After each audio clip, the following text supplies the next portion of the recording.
Bismillahirrahmanirrahim. Assalamualaikum warahmatullahi wabarakatuh.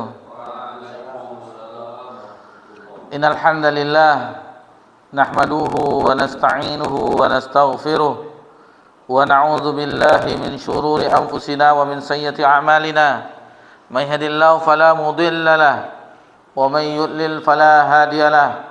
Asyhadu an la ilaha illallah wahdahu la syarika lahu wa asyhadu anna Muhammadan abduhu wa rasuluh sallallahu alaihi wa ala alihi wa man sara ala nahjihi wa tamassaka bi sunnatihi ila yaumiddin wa sallama tasliman katsira.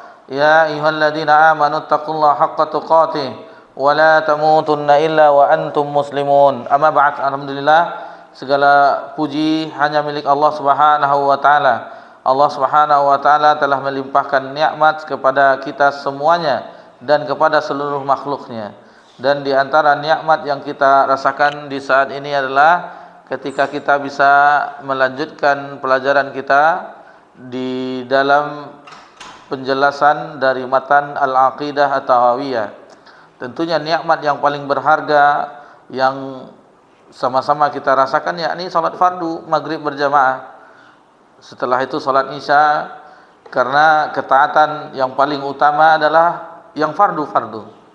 Itu keutamaan apabila seseorang dimudahkan oleh Allah Subhanahu wa taala, maka banyak-banyaklah bersyukur. Allah yang memudahkan kita untuk melangkahkan kaki kita ke rumah-rumah Allah. Allah yang memberikan kita kekuatan untuk bisa bersabar di dalam ketaatan kepada Allah Subhanahu wa taala. Di mana kebanyakan dari kaum muslimin, kita katakan kaum muslimin, mungkin mereka masih lalai dalam kegiatan-kegiatan mereka, biasanya di sore hari, di hari-hari kerja, mungkin masih dalam perjalanan pulang, atau mengademkan badan sejenak sebelum mandi di sore hari, atau mungkin ada yang masih berolahraga, dan seterusnya. Sementara alhamdulillah kita bisa ruku' dan sujud, bertadarru' kepada Allah Subhanahu wa taala, dan itu adalah kenikmatan yang tiada tara. Ditambah lagi kita berada di taman sorga, Riyadul Jannah. Sebagaimana Nabi SAW di dalam sabdanya, "Idza marartum Riyadul Jannah farta'u." Jika engkau melewati taman-taman sorga, maka singgahlah, nikmatilah majelis tersebut. Lalu para sahabat bertanya, "Ma Riyadul Jannah ya Rasulullah?" Apa itu taman-taman sorga ya Rasulullah? Nabi SAW menyebutkan halaqul zikr, yaitu halaqah zikr, majelis ilmu yang membahas agama Allah Subhanahu wa taala, yang membahas tentang Allah Subhanahu wa taala. Dan ini adalah semulia-mulia ilmu. Sebagaimana tadi pelajaran bersama Ustaz Dr. Firanda Adirja, pembahasan akidah wasithiyah itu mengenai asma wa sifat Allah. Dan itu adalah ilmu yang paling mulia, karena bersangkutan dengan zat yang maha mulia, yaitu Allah Subhanahu wa taala. Tentunya membicarakan tentang masalah itu adalah sesuatu yang paling mulia. Dan sedikit pelajaran dari kita, yaitu penulisnya Syekhul Islam Ibnu Taimiyah rahimahullah taala. Beliau menulis aqidah wasithiyah, al-aqidah wasithiyah. Jadi wasithiyah itu bukan pertengahan. Wasit itu nama daerah di Syam dekat Damaskus, Wasit. Jadi Imam Syekhul Islam Ibnu Taimiyah itu menuliskan ini loh akidahnya orang-orang Wasit tersebut, orang-orang Wasitiyah, orang negeri Wasit yang dinisbahkan al-aqidah wasitiyah. Jadi wasat ada pertengahan, dalam bahasa Arab wasat itu pertengahan. Dulu sebelum mengetahui mungkin aqidah wasitiyah ini aqidah pertengahan, ternyata adalah dinisbahkan di negeri yang bernama Wasit, dan kitab tersebut dinamakan Al-Aqidah Al-Wasatiyah.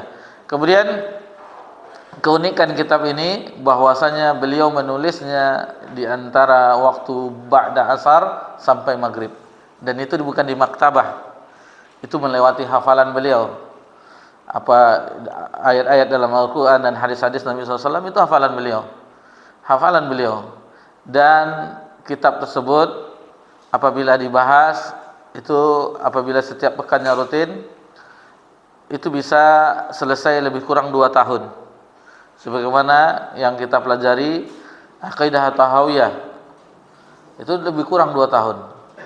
Dan Ustadz Firanda Hafizullah itu mensyarah 5 jilid tebal-tebal, 5 jilid, alhamdulillah. Dan itulah yang sedang dibahas oleh beliau Hafizullah Ta'ala bersama ustadz-ustadz nasional. Kabarnya ada yang dari Lombok yang datang. Alhamdulillah, mudah-mudahan semuanya Allah berikan tentunya pahala yang berlipat ganda terhadap seluruhnya yang bisa, sehingga berjalannya kegiatan tersebut. Alhamdulillah. Jadi hanya waktu lebih kurang 2 jam itu keberkahan dari umur-umur para ulama terdahulu. Jadi ulama tersebut memiliki waktu yang berkah. Berbeda dengan kita memiliki waktu yang sia-sia. Sementara ulama waktunya berkah. Itu yang pertama. Yang kedua,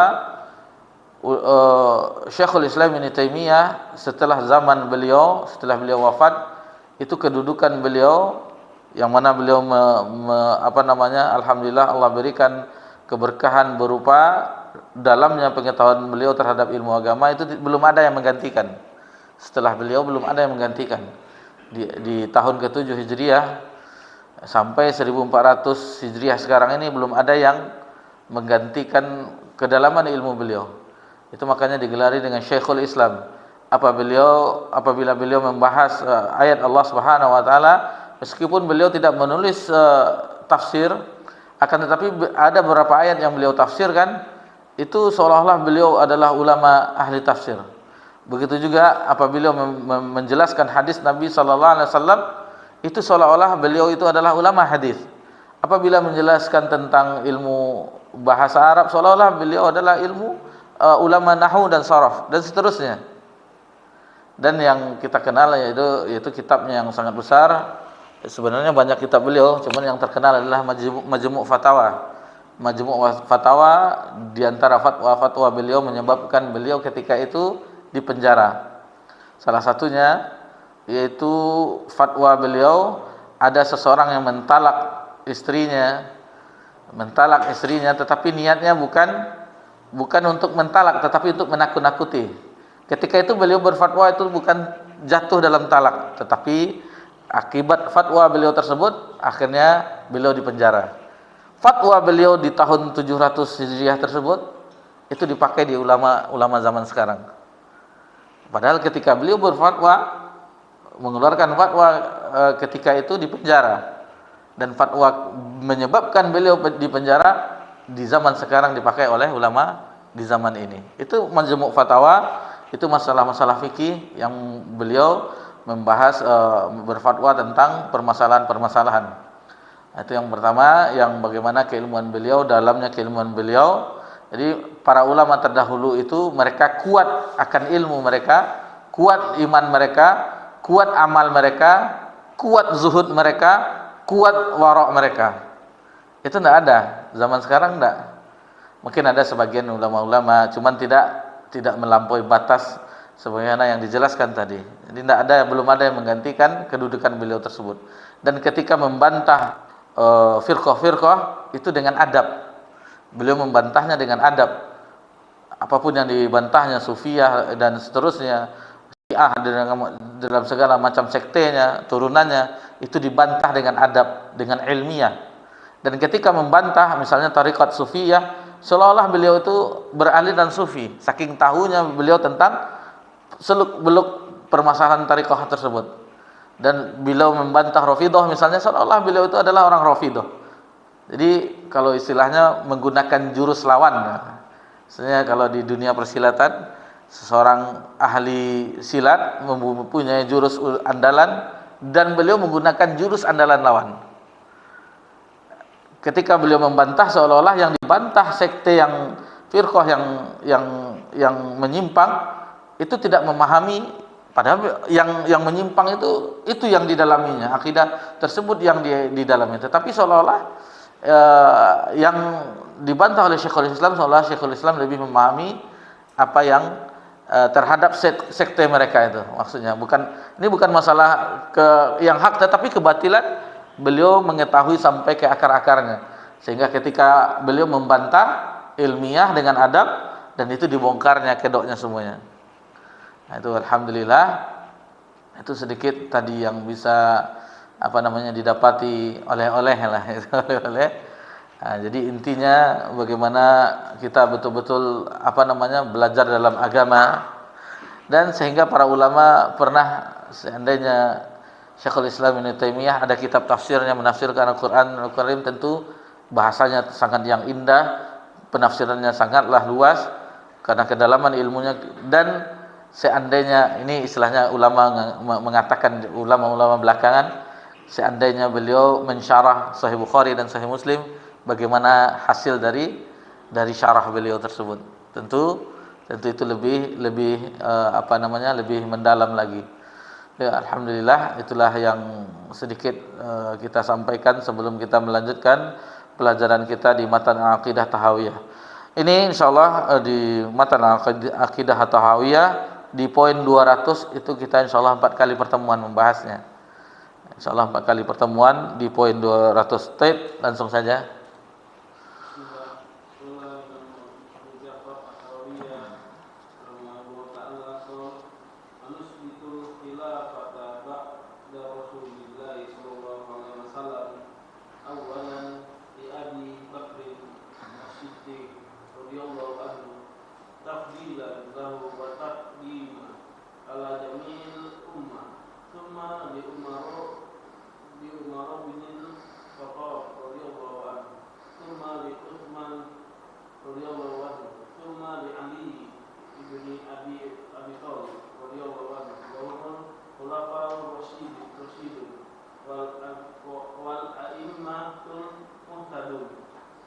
Kami menetapkan kekhalifahan setelah Rasulullah SAW pertama untuk Abu Bakar As-Siddiq radhiyallahu anhu, mengutamakan dan mendahulukannya dari semua umat ini.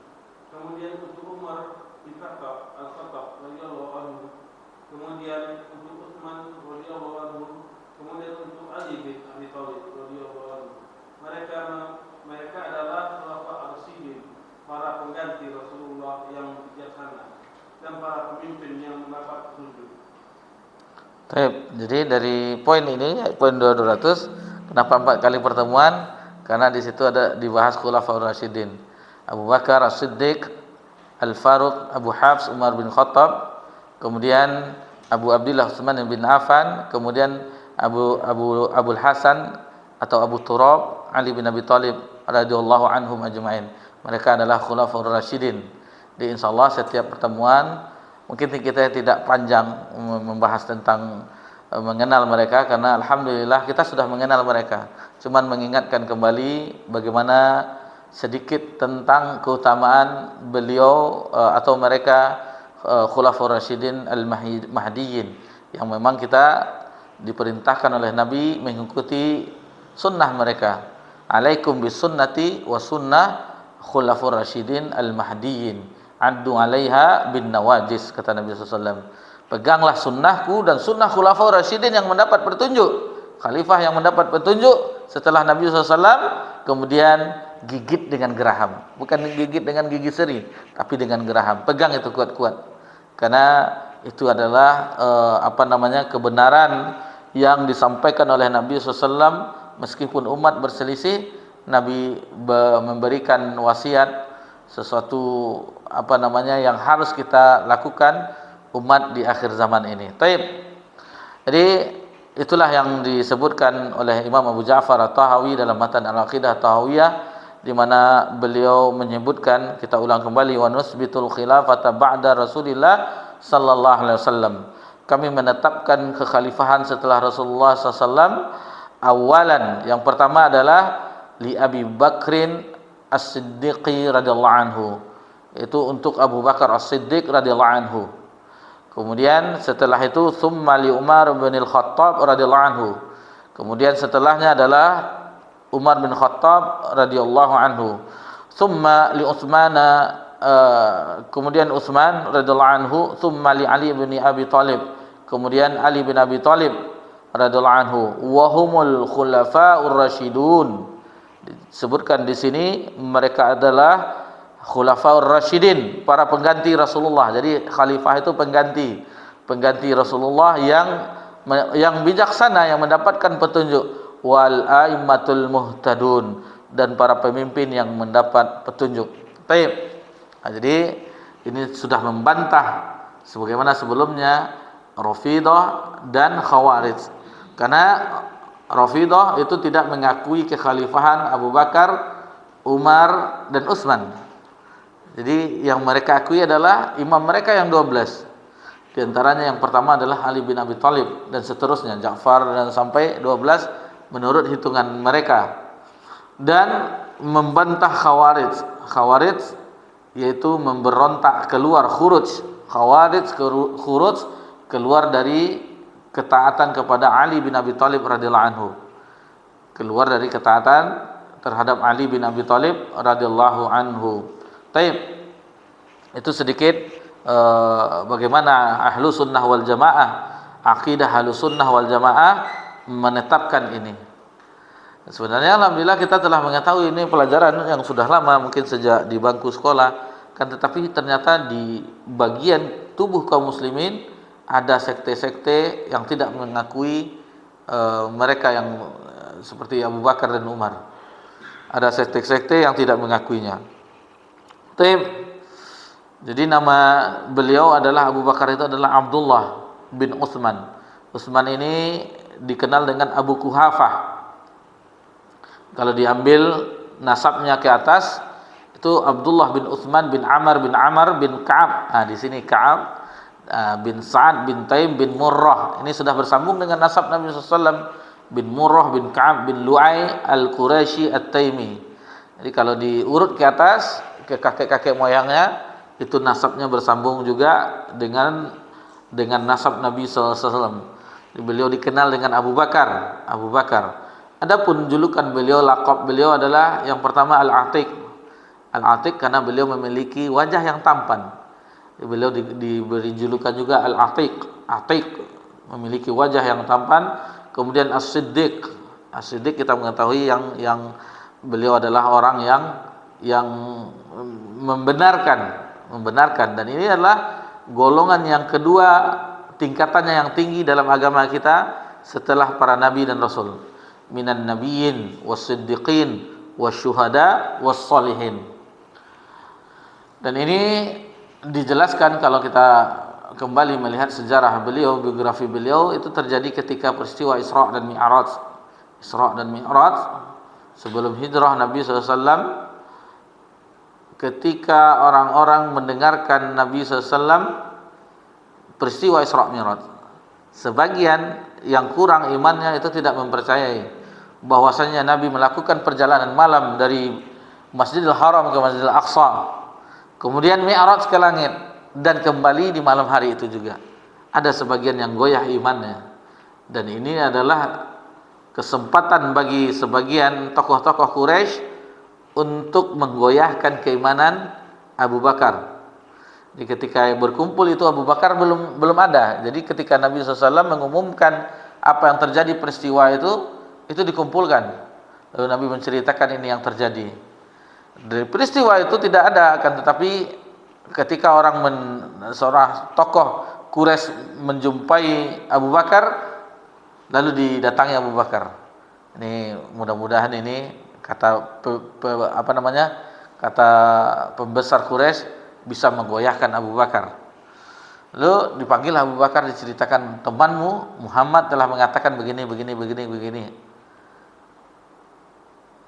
Quraisy, orang pemimpin Quraisy, pemuka Quraisy itu beranggapan ini akan oleng nih Abu Bakar, akan keluar dari kepercayaannya terhadap Muhammad, akan kufur terhadap apa yang dibawa Muhammad. Lalu Abu Bakar mengatakan, apakah beliau yang mengatakan sallallahu alaihi wasallam, Ya, tadi kami semuanya berkumpul, lalu beliau menceritakan seperti itu. Ya karena mereka biasa melakukan perjalanan perdagangan ke Syam, ke Yaman, itu berbulan mereka baru bisa sampai ke situ, ke Syam. Kalau naik pesawat dari bandara King Abdul Aziz ke bandara Elia di Yordan, Amman, ibu kota Yordan, itu lebih kurang 2 jam. Jadi sini ke Semarang lah, atau sini ke Jogja. Kalau ke Jakarta, Soekarno-Hatta, itu 1,5 jam lebih kurang. Nah, itu jarak kalau kita naik pesawat. Nah, ini sementara orang dahulu melakukan dengan kendaraan onta, kuda yang paling cepat, bighal, keledai, sehingga tidak meyakini ini cerita bualan menurut mereka di zaman itu. Tetapi kata Abu Bakar As-Siddiq, kalau beliau yang mengucapkannya itu Nabi Muhammad SAW, lebih dari itu aku tetap percaya. Jangankan itu, lebih daripada itu aku tetap mempercayainya. Untung kita tidak ada di zaman itu. Kalau ada, apalah gue, tidak masuk di akal. Jangankan dari Mekah ke Syam kan, Masjidil Haram ke Masjidil Aqsa, ke Sumbar aja kan, ke Sumbar pulang balik tidak macet kayak di jalan.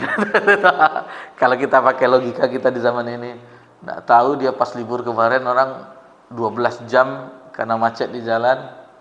Nah, itu kalau logika kita, akan tetapi itulah Abu Bakar As-Siddiq.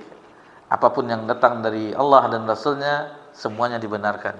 Semuanya dibenarkan. Cocoklah gelar beliau dengan As-Siddiq tersebut. Taib. Kemudian yang bisa juga kita pelajari dari sosok yang mulia ini, bahwasanya jadi itu dari bapaknya dia adalah Abu Quhafah Utsman namanya. Adapun ibunya adalah Ummul Khair Salma. Di Ummul Khair ini adalah seorang wanita yang jiwa dakwahnya itu sama dengan Abu Bakar As-Siddiq. Jadi beliau itu Islamnya ketika melihat anaknya sendiri. Abu Bakar ketika dikeroyok oleh orang kafir Quraisy, dan Nabi juga SAW dikeroyok, dipukul, pingsan Abu Bakar, maka dibawalah beliau ke rumahnya. Ketika sampai di rumah, pertama kali sadar apa yang beliau ucapkan, dan ketika itu ibunya ada, Ummul Khair ada di situ. Tapi begitu itu belum beriman. Ketika beliau baru sadar, apa yang langsung diucapkannya? Bagaimana keadaan Nabi SAW? Itu yang ditanyakannya. Baru sadar itu, lalu berpikirlah Ummul Khair, ini orang ini kenapa anakku ini itu? Baru sadar, itu yang teringat, keselamatan Nabi Muhammad SAW. Apa yang sebenarnya yang dibawa oleh Muhammad? Dan dia mengetahui bagaimana anaknya ini tidak sama dengan anak-anak yang lainnya. Maksudnya orang-orang Quraisy dahulu itu mereka biasa dengan minum khamar, dengan acara-acara biduan-biduan wanitanya lah, itu biasa. Sementara Abu Bakar tidak pernah melakukan hal tersebut. Abu Bakar tidak pernah menyembah berhala, tidak pernah, karena hatinya ada fitrah, tidak suka dia dengan keadaan itu. Nah, itu salah satu kelebihan Abu Bakar di masa jahiliyah, sebelum cahaya Islam wahyu turun. Beliau tidak melakukan apa yang dilakukan oleh kebiasaan orang Quraisy. Jadi beliau tidak senang hatinya. Dan ibunya ini tahu, karena orang tua itu, kita yang alhamdulillah sebagian jadi orang tua, mengetahui bagaimana karakter anak kita ini. Ini begini dia, ini begini dia, ini begini dia. Dan Ummul Khair ibunya sendiri, bagaimana dengan anak saya? Baru sadar yang dipikirkannya adalah Muhammad sallallahu alaihi wasallam. Lalu ketika itu beliau berpikir, tidak mungkin yang dibawanya ini kesalahan. Kalau dulu orang-orang yang keluar, yang menyelisihi agama menyembah berhala, itu namanya sobi'ah. Orang yang keluar, istilahnya murtad maksud bahasa kita. Jadi tidak mungkin dia sobi'ah ini salah. Dan ketika itu alhamdulillah cahaya Islam itu bersinar di dalam hati ibunya dan ibunya pun masuk Islam. Ketika masuk Islam, semangat dakwahnya sebagaimana dakwahnya Abu Bakar. Jadi Abu Bakar ketika cahaya Islam bersinar di dalam hatinya, beliau mendakwahi teman-temannya, Utsman, Abdurrahman bin Auf, Abdurrahman bin Auf, 10 sahabat yang dijamin masuk surga, Zubair bin Awam, dan rata-rata itu dari dakwah beliau. Dari dakwah beliau Abu Bakar As-Siddiq. Dan ibu-ibu mereka itu melalui dakwahnya ibu dari Abu Bakar As-Siddiq. Jadi ibu-ibu mereka, para sahabat yang dijamin masuk surga, 10 orang yang dijamin masuk surga, itu ibu-ibu mereka itu beriman melewat perantaraan dakwah dari ibunya Abu Bakar As-Siddiq. Taib. Kemudian yang bisa kita ingatkan juga diantaranya bahwasanya ketika Nabi SAW, dan itu Nabi sendiri yang mengatakan dengan As-Siddiq tersebut, diriwayatkan dari Anas bin Malik radhiyallahu anhu, anna Nabi sallallahu alaihi wasallam sa'dan ahadan Uhudan wa Abu Bakrin wa Umar wa Utsman. Jadi ketika itu Nabi SAW menaiki gunung, bukan gunung Rinjani ya, ini gunung Uhud. Ini gunung Rinjani nanti bahaya, lagi viral. Jadi beliau bersama Abu Bakar, Umar dan Utsman. Ketika mereka berempat itu ada di atas gunung Uhud, bergoncang Uhud, lalu Nabi SAW bersabda, uskut wahai Uhud, diam wahai Uhud, fa inna ma alaikan nabi wasiddiq wa syahidain. Kata Nabi SAW, sesungguhnya di atasmu sekarang ada seorang nabi, kemudian seorang siddiq, dan 2 orang yang syuhada, mati syahid, yaitu Umar dan Utsman, itu dikatakan syuhada. Jadi beliau lahir itu 2,5 tahun, 2 tahun 6 bulan setelah peristiwa Perang Gajah. Jadi Nabi SAW lebih tua daripada Abu Bakar itu 2,5 tahun. 2,5 tahun tua Nabi SAW, karena Nabi lahir di tahun Gajah, sementara Abu Bakar As-Siddiq itu lahir 2,5 tahun setelah terjadinya peristiwa Perang Gajah. Adapun ciri fisik beliau disebutkan di sini, beliau berkulit putih, bertubuh kurus, berambut lebat, tampak kurus wajahnya, dahinya muncul, dan ia sering memakai hina dan katam. Jadi karena tubuh kurus itulah beliau bagian bawahnya sering melorot, sehingga beliau dalam satu riwayat itu isbal. Nah, ini yang dipakai hujjah oleh sebagian orang bahwasanya Abu Bakar isbal. Sementara Abu Bakar isbal karena sering melorot. Dan ketika itu beliau khawatir terhadap Nabi SAW. Jadi Nabi ketika mengatakan di bawah asfali minal ka'bain finnar, kata Nabi SAW, dan beliau khawatir, dan langsung menanyakan kepada Nabi SAW, bagaimana dengan saya wahai Rasulullah? Engkau tidak Abu Bakar, engkau tidak sombong, katanya. Jadi kalau orang ngambil hukumnya sekarang, bahwasanya boleh isbal asal tidak sombong. Jadi hukum fikih sekarang boleh isbal asal tidak sombong. Sementara itu telah dijelaskan oleh Imam Nawawi di dalam Riyadhus Shalihin. Imam Nawawi menguatkan bahwasanya seandainya itu tidak isbal itu lebih baik, meskipun ada dalil yang mengatakan tentang Abu Bakar, dan dijelaskan di situ bahwasanya kita tidak sama dengan Abu Bakar.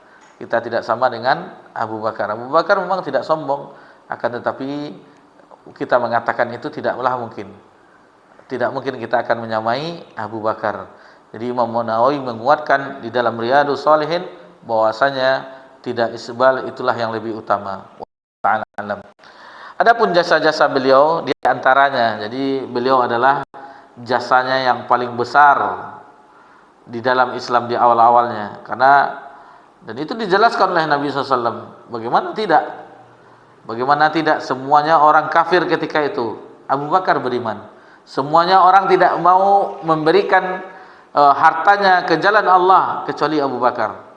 Meskipun di situ ada harta Khadijah, akan tetapi dari luar keluarga Nabi SAW itu yang banyak hartanya itu adalah harta Abu Bakar. Yang banyak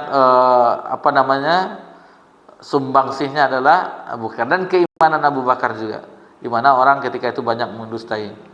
Kemudian yang menjadi teman Nabi SAW hijrah itu adalah Abu Bakar. Jadi beliau di antara dua orang yang ketiganya adalah Allah, sehingga ketika berlindung di gua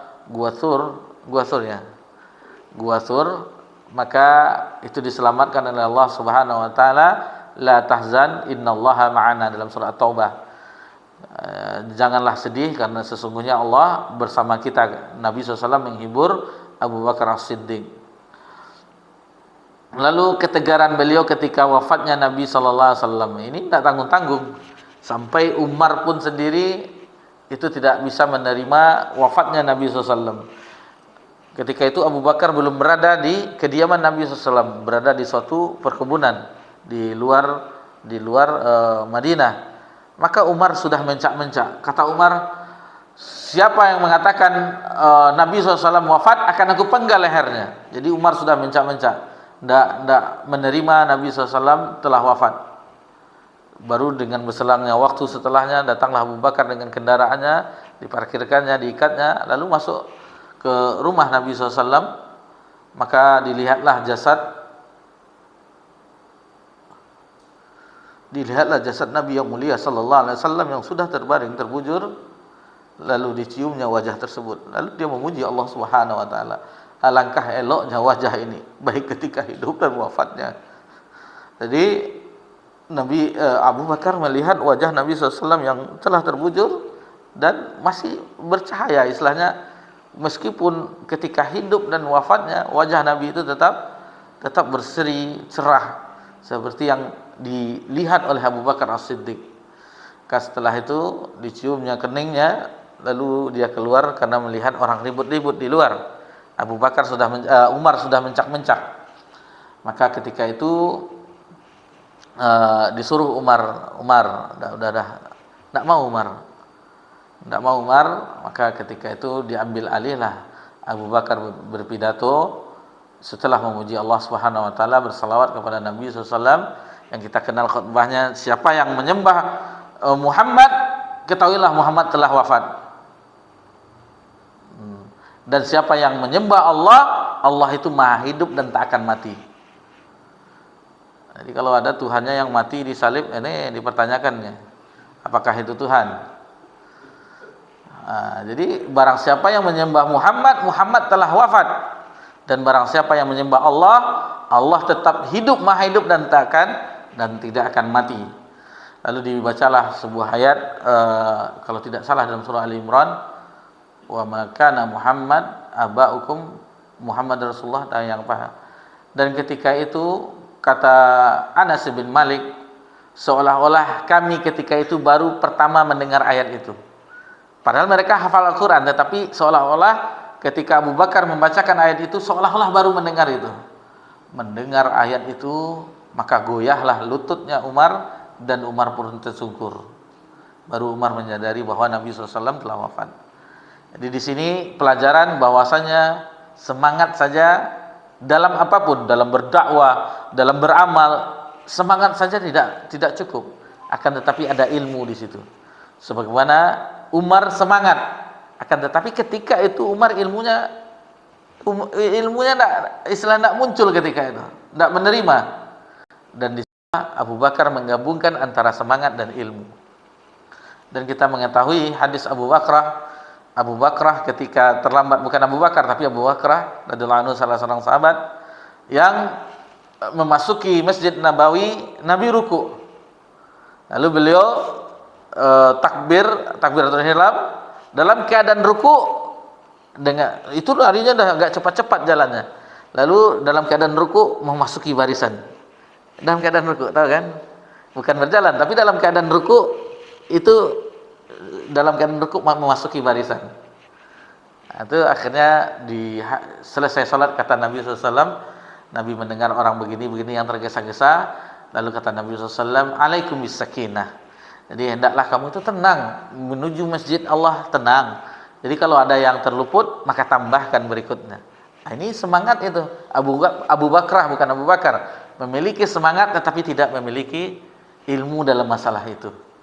Ini pentingnya ilmu bagi kita. Semangat iya memang betul, tetapi harus digandeng dengan ilmu. Taib. Kemudian sebelum terjadi hijrah, beliau telah membebaskan 70 orang yang disiksa. Membayangkan membebaskan budak 70 orang.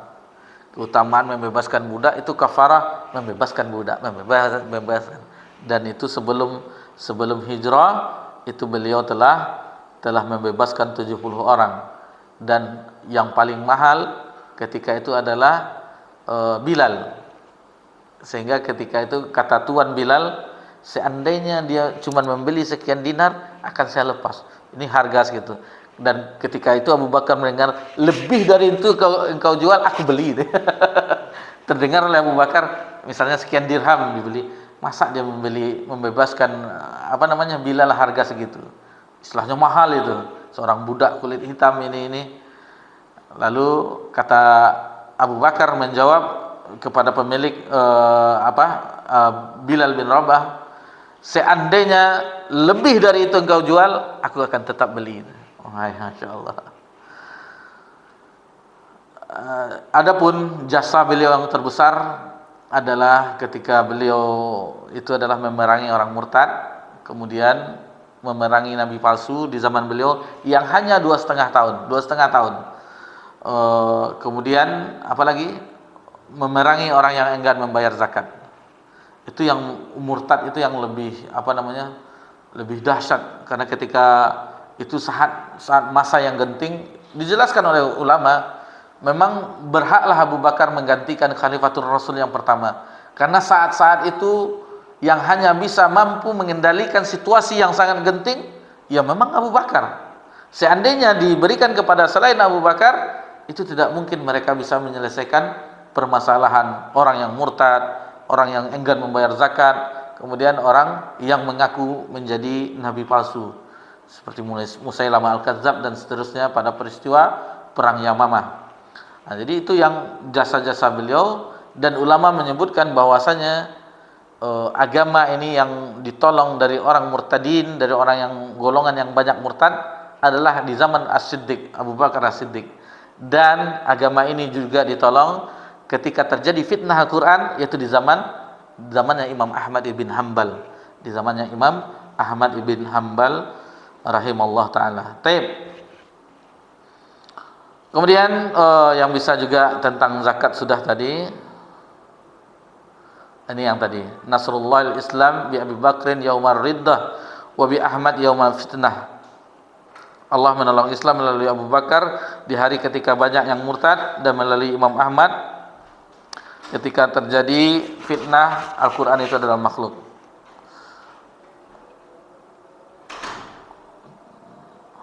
Karena sudah azan Isya, terdengar suara azan Isya, kita azan Isya dulu. Insyaallah setelah azan Isya kita lanjutkan tentang Abu Bakar As-Siddiq radhiyallahu anhu. Tafadhal.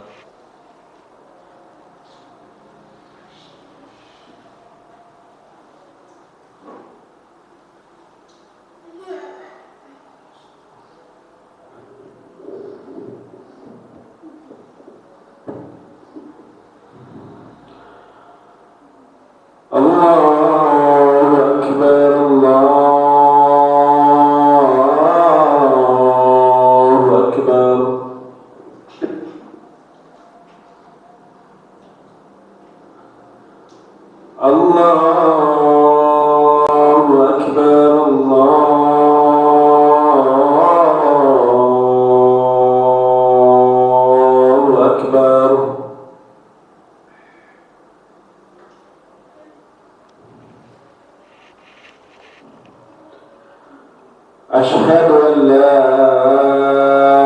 إله إلا الله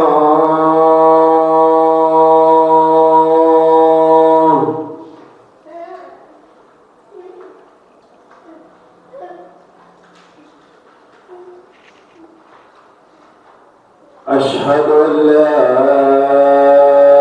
إله إلا الله.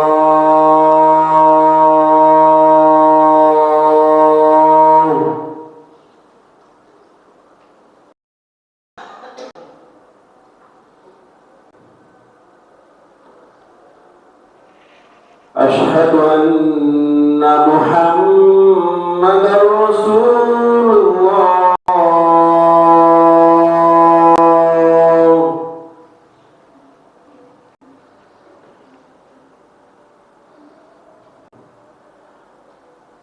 أشهد أن محمدا رسول الله.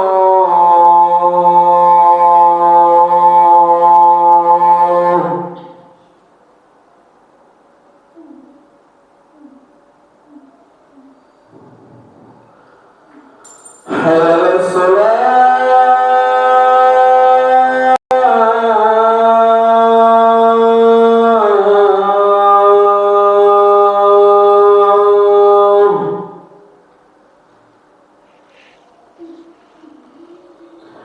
حي على الصلاة.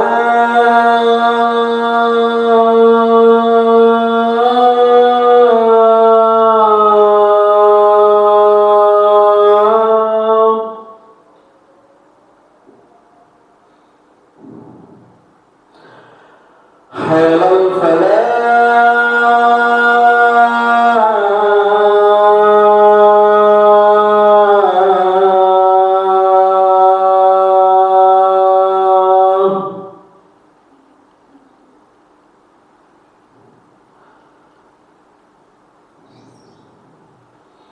حي على الفلاح.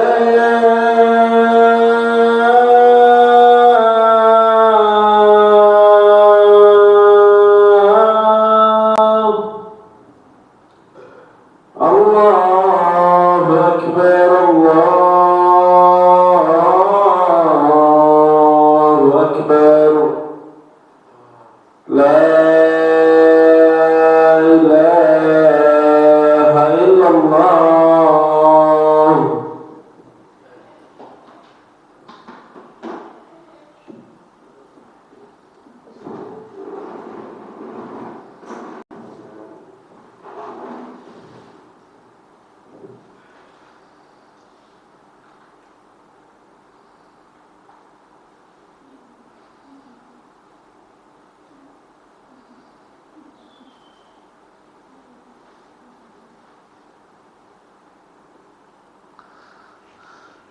Alhamdulillah, wassalatu wassalamu ala Rasulillah ma ba'd. Taib, kita lanjutkan tentang Abu Bakar As-Siddiq radhiyallahu anhu. Kita telah jelaskan sedikit tadi, dan beliau adalah seorang yang pemberani. Abu Bakar As-Siddiq adalah seorang yang pemberani. Ketika masa pemerintahan beliau menunggangi kudanya dan ingin ikut berperang. Lalu dicegat oleh Ali bin Abi Thalib.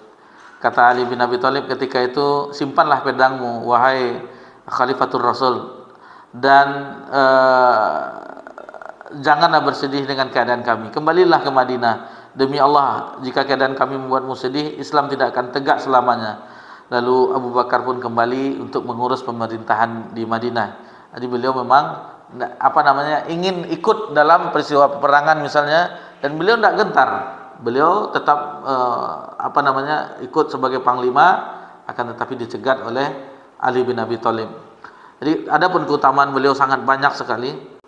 Kita mengetahui bahwasanya beliau adalah manusia terbaik setelah Nabi sallallahu alaihi wasallam, dan itu memang disebutkan oleh para sahabat. Ibnu Umar pernah mengatakan bahwasanya kunna nukhayr bainan nasi fi zamanin Nabi sallallahu alaihi wasallam.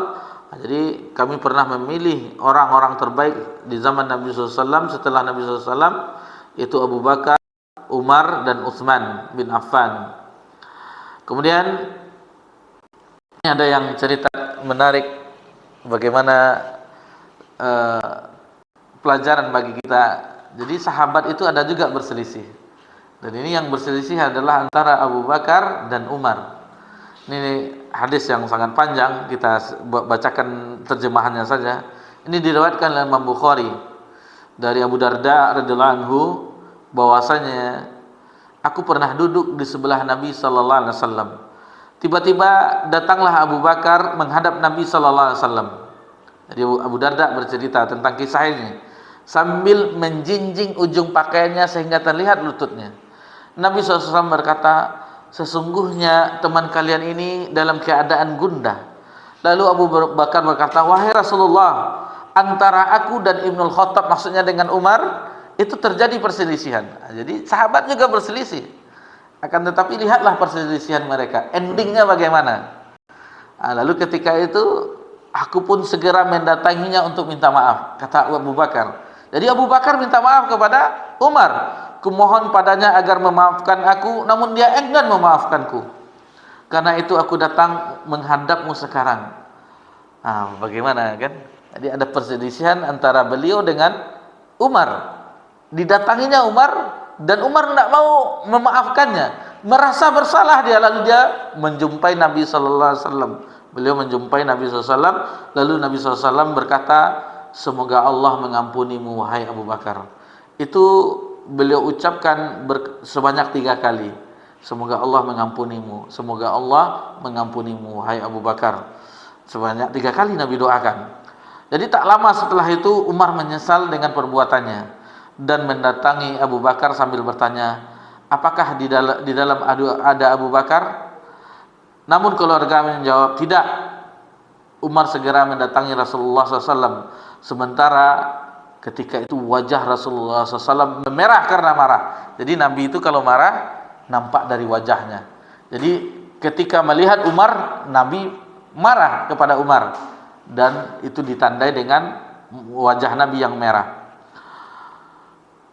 Ketika itu ada rasa iba di dalam hati Abu Bakar. Melihat kondisi itu, maka Abu Bakar merasa kasihan dan dia mendekat kepada Nabi SAW sambil berlututnya, wahai Rasulullah,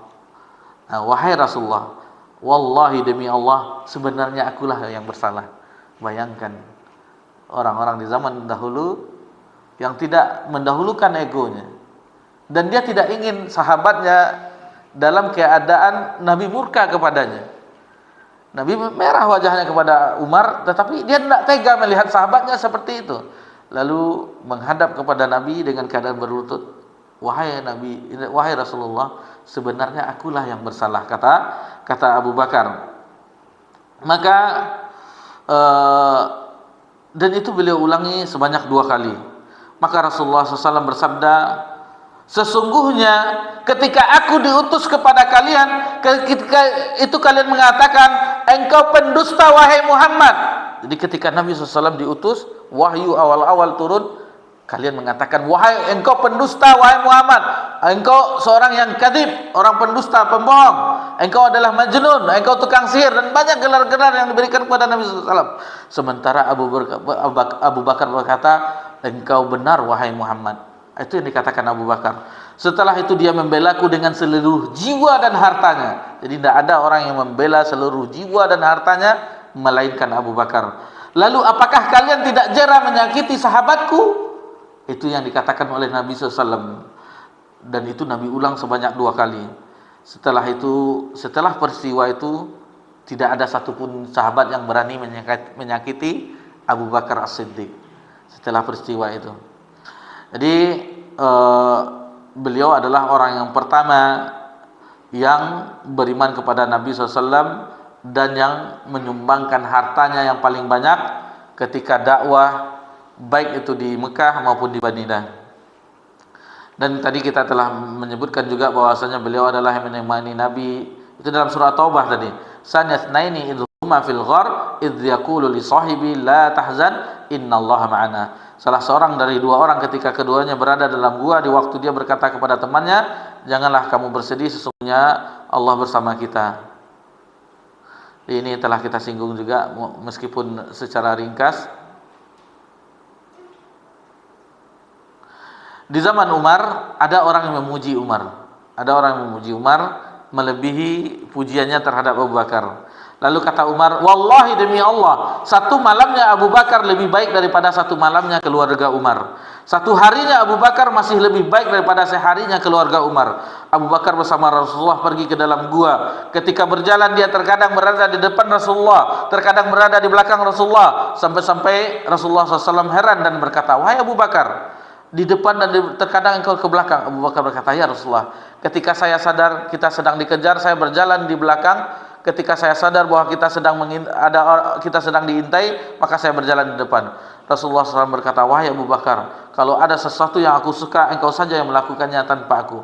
Abu Bakar berkata, demi Allah, tidak ada yang lebih tepat melainkan hal itu aku saja yang melakukan tanpa dirimu. Ketika mereka berdua sampai di gua, Abu Bakar berkata, ya Rasulullah, aku akan berada di tempatmu sampai memasuki gua. Kemudian mereka masuk. Abu Bakar berkata, turunlah wahai Rasulullah. Kemudian mereka turun. Umar berkata, demi Allah, satu malamnya Abu Bakar lebih baik daripada satu malamnya keluarga Umar. Dan kita mengetahui tentang keimanan Abu Bakar As-Siddiq. Keimanan Abu Bakar As-Siddiq di manaqib. Jadi setiap kitab hadis itu ada manaqib, keutamaan-keutamaan para sahabat dan juga keutamaan Abu Bakar diantaranya. Jadi keimanan Abu Bakar As-Siddiq apabila diletakkan di daun timbangan yang satu, dan keimanan umat Nabi SAW seluruhnya itu di timbangan yang lain, itu masih berat keimanan Abu Bakar As-Siddiq. Bayangkan, kita seluruhnya, dan itu juga masuk para sahabat, itu keimanan Abu Bakar masih berat dibandingkan umat Nabi Muhammad seluruhnya. Dan Abu Bakar adalah khalifah yang pertama, telah kita singgung.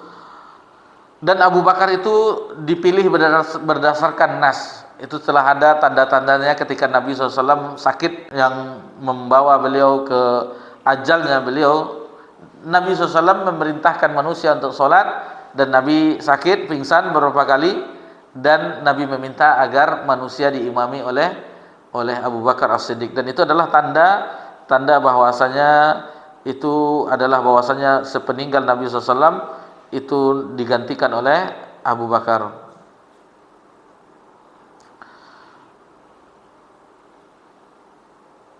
Dan kita diperintahkan untuk meneladani Abu Bakar As-Siddiq, dan itu hadisnya sudah diriwayatkan oleh beberapa sunan, Imam Ahmad, Tirmizi, Ibnu Majah dan yang lainnya. Iqtadu bil lazzaini min ba'di Abi Bakrin wa Umar. Jadi ikutilah dua orang ini setelahku, kata Nabi SAW, yaitu Abu Bakar dan Umar. Dan waktu Nabi SAW masih hidup, tetap Abu Bakar pernah menjadi mufti. Sebelum terjadi peristiwa Haji Wada, sebelumnya di tahun ke-9 Hijriah, itu pertama kali yang melakukan ibadah haji, Amirul Hajjnya adalah Abu Bakar As-Siddiq. Itu sebelum Nabi Haji Wada. Dan Nabi memerintahkan kepada Abu Bakar agar semua berhala-berhala yang berbau jahiliyah itu tidak ada lagi. Karena di tahun depannya Nabi SAW yang langsung haji. Dan itu ketika itu apapun keputusan dari Abu Bakar ketika beliau jadi Amirul Hajj, itu wajib ditaati. Nah, itu beliau meskipun Nabi SAW masih hidup, beliau seorang mufti. Abu Bakar As-Siddiq menginfakkan seluruh hartanya. Nah, ini, dan Umar sering itu. Umar ini banyak kisahnya yang ingin mengalahkan Abu Bakar. Baik itu dalam keadaan masalah harta, aku telah menginfakkan separuh hartaku. Lalu Umar pas Abu Bakar seluruh hartanya. Aku ingin mengalahkan Abu Bakar saya. Di ketika itu beliau cepat-cepatlah datang ke Masjid Nabawi. Tahu-tahunya Abu Bakar sudah ada di situ. Apa gerangan yang bisa aku mengalahkan Abu Bakar ini, kata Umar. Jadi apapun yang beliau ingin mengalahkan, bahkan suatu momen inilah kesempatan untuk mengalahkan Abu Bakar. Tahu-tahunya Abu Bakar sudah dahuluan. Jadi sering, dan disitulah dia menyerah akhirnya. Wallahi, aku tidak akan bisa mengalahkan Abu Bakar selamanya. Nah, itu kata Umar. Abu Bakar As-Siddiq adalah orang yang paling dicintai oleh Nabi SAW. Jadi Amr bin As pernah bertanya, ayun nas sahabu ilaik? Qal Aisyah. Jadi Amr bin As pernah bertanya kepada Nabi SAW, siapa manusia yang paling engkau cintai? Dijawab oleh Nabi SAW, Aisyah. Qultu man minar rijal? Lalu aku bertanya lagi, dari laki-laki? Qalat abuha. Lalu Nabi mengatakan bapaknya, maksudnya bapak Aisyah itu Abu Bakar As-Siddiq. Kemudian Abu Bakar adalah Khalil. Khalil, seandainya ada Khalil itu bagi Nabi SAW. Ini diriwayatkan oleh Abu Sa'id Al-Khudri. Jadi ini terakhir di masa-masa terakhir Nabi SAW, ketika Nabi SAW berkhutbah, ada seorang laki-laki yang laki-laki itu diberikan dua pilihan. Ini Abu Sa'id yang menceritakan hadis ini. Laki-laki itu diberikan dua pilihan, kata Nabi SAW dalam khutbahnya. Yang pertama adalah kesenangan duniawi dan hidup abadi selama-lamanya. Yang kedua yaitu diwafatkan dan berjumpa dengan Rabb-Nya. Maka laki-laki itu memilih yang kedua, itu diwafatkan dan berjumpa dengan Rabb-Nya. Kata Abu Sa'id Al-Khudri, tidak ada ya satupun orang yang menangis kecuali Abu Bakar. Abu Bakar yang menangis ketika itu. Lalu aku pun bergumam, kata Abu Sa'id Al-Khudri, apa yang dilakukan oleh syuyukh ini, maksudnya syekh ini, orang tua ini, kenapa dia menangis? Tidak ada orang yang menangis ketika itu khutbah itu kecuali Abu Bakar. Setelahnya baru kami sadar. Karena Abu Bakar yang mengetahui bahwa lelaki yang disebutkan oleh Nabi SAW dalam khutbah itu adalah Nabi. Nabi diberikan pilihan, maka Nabi memilih wafat dan berjumpa dengan Rabb-Nya. Jadi ini banyak sekali keutamaannya, dan Allah sendiri telah mensucikan Abu Bakar As-Siddiq ketika surah Al-Lail, wa sayujannabuhal atqa allazi yu'ti malahu yatazakka wa ma li ahdin indahum min ni'matin tujza illa ibtigha'a wajhi rabbil a'la wa la sawfa yarda. Dan kelak akan dijauhkan orang-orang paling takwa dari neraka yang menafkahkan hartanya di jalan Allah untuk membersihkannya, padahal tidak ada seorang pun yang membersihkan suatu nikmat kepadanya yang harus dibalasnya, tetapi semata-mata karena mencari keridhaan yang maha tinggi, dan kelak dia benar-benar mendapat kepuasan. Ayat ini turun berkenaan dengan Abu Bakar As-Siddiq. Selain itu beliau juga termasuk as-sabiqunal awwalun. As-sabiqunal awwalun minal muhajirin wal ansar, dan telah kita bahas ini di pekan yang lalu. Nabi SAW memberi tazkiyah kepada Abu Bakar. Jadi Nabi SAW langsung memberi tazkiyah kepada Nabi SAW ketika isbal tadi, masalah isbal tadi, alhamdulillah kita singgung.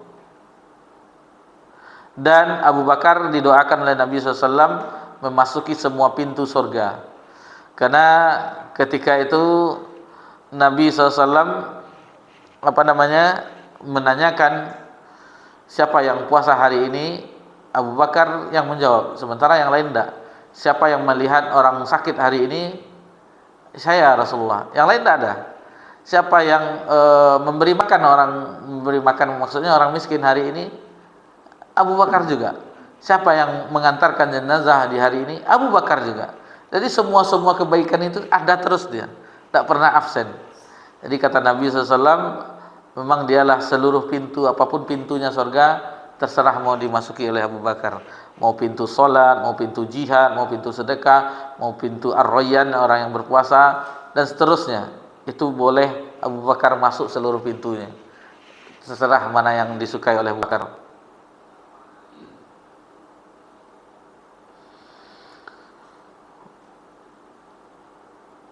Jadi orang musyrik mensifati Abu Bakar As-Siddiq sebagaimana Khadijah mensifati Rasulullah SAW. Jadi maksudnya begini, apakah kalian mengusir orang yang suka bekerja untuk mereka yang tidak berpunya, menyambung silaturahmi, menanggung orang-orang yang lemah, menjamu tamu, dan selalu menolong di jalan kebenaran. Jadi ketika orang musyrik mengatakan ini dia Abu Bakar, itulah yang disampaikan Khadijah ketika Nabi SAW menerima wahyu. Jadi Khadijah radhiyallahu anha menghibur Nabi SAW ketika wahyu pertama turun yang beliau ketakutan. Sesungguhnya Tuhanmu tidak akan mengabaikanmu, katanya. Wahai Rasulullah, Tuhanmu tidak akan menyia-nyiakan. Sesungguhnya engkau adalah orang yang menyambung silaturahmi, orang yang menanggung orang-orang lemah, orang yang menjamu tamu, dan orang yang menolong, dan sama sifatnya dengan Abu Bakar As-Siddiq ketika disifati oleh orang musyrik.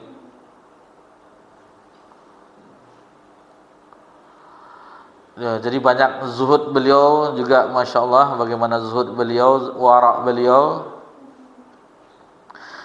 Masih banyak keutamaan beliau. Yang penting beliau adalah memang orang yang setelah Nabi SAW, beliaulah yang cocok yang menggantikan, dan beliau pun wafat itu sama umurnya dengan Nabi SAW, 63 tahun.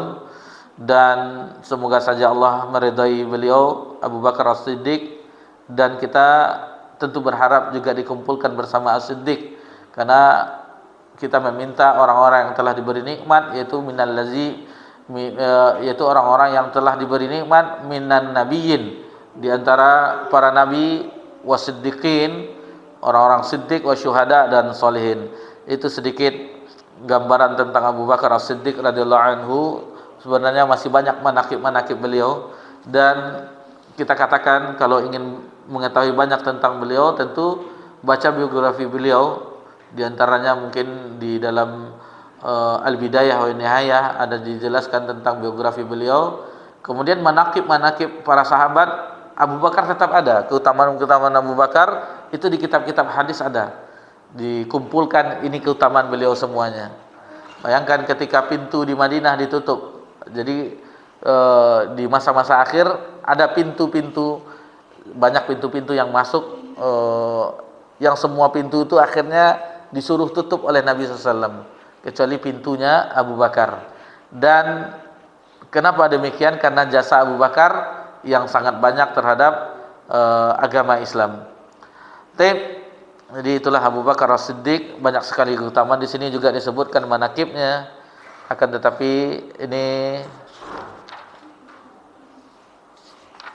sangat banyak tentang perjuangan beliau ketika pemerintahan beliau. Dan keluarga Abu Bakar itu keberkahan. Peristiwa tayamum, syariat tayamum itu juga ketika perjalanan dari keluarga Abu Bakar. Keluarga Abu Bakar, Ummul Mukminin Aisyah radhiyallahu anha, akhirnya ada syariat tayamum ketika tidak dijumpai air. Itu masih keluarga Abu Bakar, harta dan seterusnya itu keluarga Abu Bakar. Dan peristiwa hijrah itu semuanya keluarga Abu Bakar. Harta dari Abu Bakar yang mendampingi Abu Bakar ketika bersembunyi, itu yang membawa makanan adalah Asma binti Abu Bakar. Jadi semuanya keluarga Abu Bakar radhiyallahu anhu, istri keluarganya dan anak-anaknya. Adapun mengenai Umar, insyaallah akan kita singgung di pekan yang akan datang. Namun sebelum kita akhiri kajian ini, alhamdulillah kita berada di bulan Al-Muharram dan kita telah memasuki tanggal 7 Al-Muharram. Bulan Al-Muharram 4 di antara bulan haram. Kemudian di bulan ini kita dianjurkan banyak berpuasa. Afdalus syiyam ba'da Ramadan syahrullah al-Muharram. Kemudian puasa Asyura. Puasa Asyura yang keutamanya kata Nabi SAW, syamu yauma Asyura ahtasibu Allah yakfira sanatal ladzi qablah. Jadi Nabi SAW menyebutkan semoga Nabi ingin berharap bahwasanya orang yang melakukan puasa Asyura itu diampuni dosanya yang telah lalu.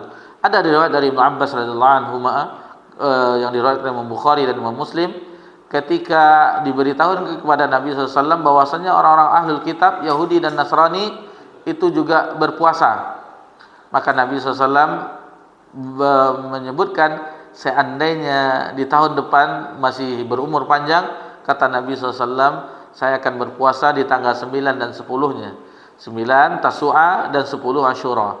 Seandainya kita ikut hilalnya Indonesia, negeri kita itu di hari Jumat, berarti 9 dan 10 jatuh tanggal tersebut 9 10 di hari Sabtu dan Ahad besok. Sabtu dan Ahad besok Tasu'a menyelisih Ahlul Kitab, dan Asyura insyaallah akan mendapatkan pahala diampuni dosa-dosa tahun yang lalu.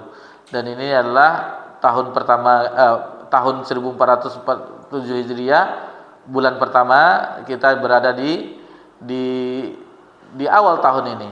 Ini menandakan bagi kita cepatnya waktu berlalu, dan itu adalah modal kita seorang muslim tentang waktu, maka hati-hatilah kita dengan waktu.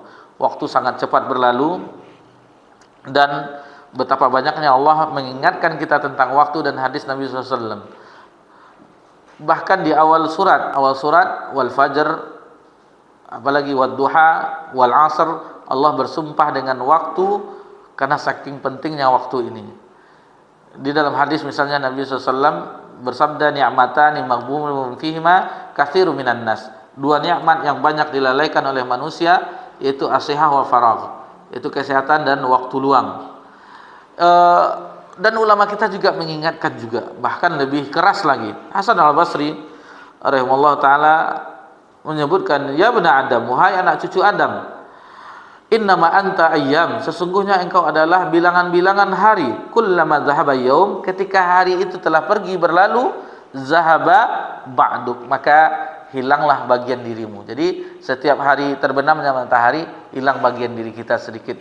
Satu hari, akhirnya kita juga mengalami kematian. Kemudian Imam Syafi'i pernah mengatakan, dan ini lebih keras lagi daripada semboyan-semboyan orang-orang barat. Orang-orang barat mengatakan time is money. Akan tetapi Imam Syafi'i pernah berkata, al waqtu sayf kas-sayf, waktu itu ibarat pedang. Kata Imam Syafi'i, fa in qata'atahu wa illa qata'ak, apabila engkau tidak bisa menebasnya, engkau yang akan ditebas. Jadi apabila seseorang tidak disibukkan dengan kebenaran, maka dia akan disibukkan dengan kebatilan. Jadi kalau kita tidak baca Quran, tidak baca buku agama, maka kita akan disibukkan dengan HP dan seterusnya. Dari WhatsApp pindah ke FB, pindah ke Instagram, pindah ke yang lainnya. Akhirnya tidak baca Quran kita. Jadi hati-hati terhadap waktu, dan waktu itu cepat berlalu, wala ta'ud, dan tidak akan kembali. Tidak akan kembali waktu itu. Jadi tidak ada lorong waktu. Kita tahu lorong waktu pergi ke zaman ini gitu ya. Tidak ada. Jadi kalau ada lorong waktu, kita akan pergi ke 1400 tahun yang lalu. Rupanya terjadi peristiwa perang Badar. Tidak jadi dah. Mati Pak Beko aja kan. Tidak ada, itu di film-film. Jadi yang berlalu, kalau kita sedikit bercermin di masa yang lalu, tentunya keburukan kita yang banyak. Di masa-masa dahulu kita banyak lalai, mungkin di antara kita meninggalkan sholat, waliyazubillah, mungkin kita banyak yang kita lakukan di zaman dahulu. Dan sekarang, waktu yang sekarang inilah modal kita. Pergunakan waktu ini sebaik-baiknya. Kemudian waktu yang akan datang, esok hari itu tidak ada yang bisa menjamin kita entah kapan kita sampai diwafatkan oleh Allah. Maka inilah waktu sekarang ini, gunakan sebaik-baiknya, dan itulah modal kita. Dan ayat yang kita ingatkan juga dalam surah Al-Hasyr, ya ayyuhallazina amanu taqullah, ini bekal takwa. Wal tanzur nafsum ma qaddamat lighad, dan setiap nafsu, setiap jiwa itu hendaklah memperhatikan apa yang dipersembahkannya untuk hari esok. Hari esok di sini adalah hari kiamat. Wattaqullah, ini yang harus kita persembahkan, dan bertakwalah kepada Allah. Innallaha khabirum bima ta'malun, sesungguhnya Allah Maha mengetahui apa yang kamu kerjakan. Jadi takwa itu bekalnya. Wa tazawwadu fa inna khairaz zadit taqwa, berbekallah karena sebaik-baik bekal takwa. Jadi itu usahakan kita, dan itu dinasihati oleh Allah, Nabi, khotib Jumat, takwa itu. Dan kita ingatkan juga bahwasanya itu adalah modal kita untuk berjumpa kepada Allah. Tentunya kita usahakan selagi kita masih diberikan kehidupan, waktu luang, kesehatan, maka pergunakanlah kesempatan itu. Baik, mohon maaf jika ada kesalahan. Insyaallah kita lanjutkan pembahasan tentang khalifah yang kedua, yang pertama kali dipanggil Amirul Mukminin, insyaallah di pekan depan, yaitu Umar bin Khattab radhiyallahu anhu. Demikian saja, mudah-mudahan bermanfaat, dan mohon maaf jika ada kesalahan dalam penyampaian. Maka diakhiri dengan subhanakallahumma wa bihamdika asyhadu an la ilaha illa anta astaghfiruka wa atubu ilaik. Assalamualaikum warahmatullahi Muhammad sallallahu alaihi wasallam wa ala alihi washabbihi ajmain walhamdulillahi rabbil alamin. Wassalamualaikum warahmatullahi wabarakatuh.